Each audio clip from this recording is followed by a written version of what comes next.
আসসালামু আলাইকুম। এই মুহূর্তে আমরা আছি আমজুরহাট ভোলা চর ফ্যাশন। তো এই মুহূর্তে আমাদের সামনে আমাদের এক ভাই আছেন, যার নাম মিজান ভাই। মিজান ভাই, কেমন আছেন আপনি? ইনশাল্লাহ ভালো, আল্লাহ রহমান। আলহামদুলিল্লাহ। মিজান ভাই, আপনি যে অক্টোবরের ব্যাটারি নিয়েছিলেন, জি, আপনি কেমন আছেন বলেন তো? ইনশাল্লাহ ব্যাটারি দিয়ে খুব ভালোই আছে। আপনি কত এমপির ব্যাটারি নিয়েছিলেন? প্রায় 5-6 মাস। 170 এমপির ব্যাটারি নিয়েছিলেন আপনি? 170 এমবি। 170 এমপির ব্যাটারি নিয়েছিল ভাই আমাদের।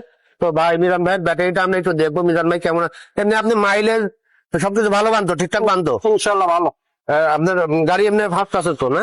জি, ইনশাল্লাহ। আলহামদুলিল্লাহ। তাহলে আমরা একটু দেখি মিজান ভাইয়ের গাড়ির ব্যাটারিটা কিভাবে সেট করছে, একটু দেখি আমরা। আসেন একটু দেখি। এই ধরো মিজান ভাইয়ের ব্যাটারি। মিজান ভাই লিথিয়াম ব্যাটারি নিয়েছেন, 170 এমপির ব্যাটারি ভাই আমাদের ব্যাটারি ক্রয় করেছেন। তো মিজান ভাই বক্তব্য অনুযায়ী মিজান ভাই ভালো আছেন আলহামদুলিল্লাহ। তো সবাই ভালো থাকেন। আসসালামু আলাইকুম।